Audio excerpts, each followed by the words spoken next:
Le palmarès des lycées dévoilé aujourd'hui. Pollen de bouleau ou de platane, alerte aux allergies. Enfin, l'Asvel arrache le nul en quart de finale aller de Ligue des Champions hier.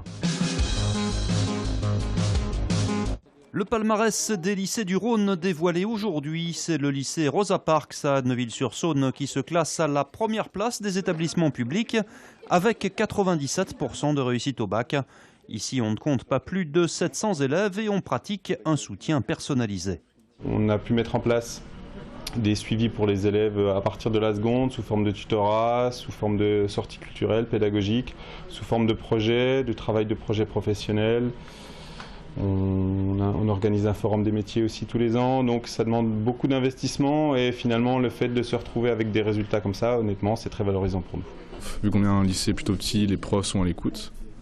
On a par exemple notre prof principal qui nous fait des cours personnalisés, donc ça nous aide mieux à travailler. Et on a un effectif de 22, plutôt réduit. Le lycée a aussi noué un partenariat pour sa filière ES avec Sciences Po Lyon. Le projet Sciences Po fonctionne depuis quelques années. Nous avons une petite dizaine d'élèves qui, donc les mercredis après-midi, se rendent avenue Berthelot pour suivre les cours et préparer le concours Sciences Po. Alors, évidemment, c'est un concours qui est très difficile, mais ce qui est créé, c'est une ouverture, c'est une ambition. Et ça marche car le lycée affiche aussi une bonne performance en valeur ajoutée. Autrement dit, à profil d'inscrits identiques, on réussit mieux ici qu'ailleurs. On a le nez qui démange, de la toux, des éternuements. Lorsque le printemps y revient, par exemple, là en ce moment, j'ai par exemple le nez qui coule, ce genre de choses, quoi. Donc ouais, je me sens touché. Dans ma famille, notamment mes petits-enfants, ils sont tous sous traitement.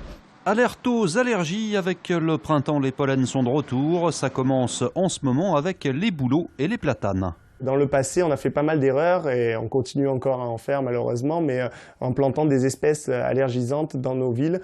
Je sais par exemple à Confluence, il y a un certain quartier où ils ont planté 800 espèces de bouleaux dans ce quartier-là. Donc c'est vrai que des fois, il faut penser vraiment à éviter de planter ces espèces d'arbres. Ici, au réseau national de surveillance aérobiologique, à Brucieux, les pollens sont aspirés par ces capteurs. La respiration d'un être humain est à 10 litres d'air par minute. Donc ces capteurs aspirent l'air à raison de 10 litres d'air par minute. Donc les pollens rentrent par cette petite fente. En ville, il y a l'effet de la pollution qui renforce justement les allergies au pollen parce que la pollution, les particules fines, fragilisent les voies respiratoires et donc du coup les personnes qui sont allergiques au pollen, elles deviennent plus sensibles à des faibles quantités de pollen. Il y a 20% de la population qui serait allergique au pollen, il n'y avait que 5% il y a 30 ans en arrière. Et après les pollens d'arbres, ce sera le tour des graminées puis de l'ambroisie jusqu'à cet été. Préparez les mouchoirs. Palomba Biongolo, champion d'Europe des moins de 22 ans. Le boxeur lyonnais que nous avions rencontré en juillet dernier avant son départ pour les JO de Rio a décroché hier soir son premier titre continental à Braila en Roumanie en battant le Croate Tony Filippi en finale. Une victoire historique pour son club, le Boxing Lyon United, et une belle revanche pour le jeune poids lourd après son élimination au premier tour des derniers Jeux Olympiques. Décidément, l'Asvel aime se faire peur. Comme au tour précédent contre Salonique, la Green Team a arraché le match nul 62 partout hier soir, cette fois-ci face à Tenerife en quart de finale aller de Champions League. Un résultat acquis dans les dernières secondes grâce à un shoot à 3 points de Dragovic, sauveur d'une soirée intense en émotion à l'Astrobal. C'était physique, il y avait de l'agressivité, beaucoup de décisions arbitrales, de fautes techniques pour simulation. C'était pas le match le plus beau. On peut faire mieux, notamment offensivement. Après, on aurait aimé avoir un bon avantage, mais je pense qu'on peut quand même. On a montré de bonnes choses et on peut faire encore mieux, surtout offensivement là-bas. Car c'est un exploit que devront réaliser les Villeurbanais pour atteindre le Final Four. Hier à l'Astrobal, Ibérique et Français ont été à égalité 12 fois au cours de la rencontre. Le moins que l'on puisse dire, c'est que ce sera serré à Tenerife, le leader de la Liga espagnole. C'est comme du basket de playoff en ce moment, l'entraîneur est en train de nous dire on doit on doit continuer à s'améliorer pour atteindre le Final Four.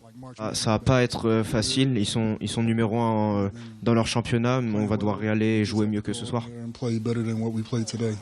L'Asvel aura-t-elle sa place dans le dernier carré? Réponse mercredi prochain sur le parquet de Tenerife.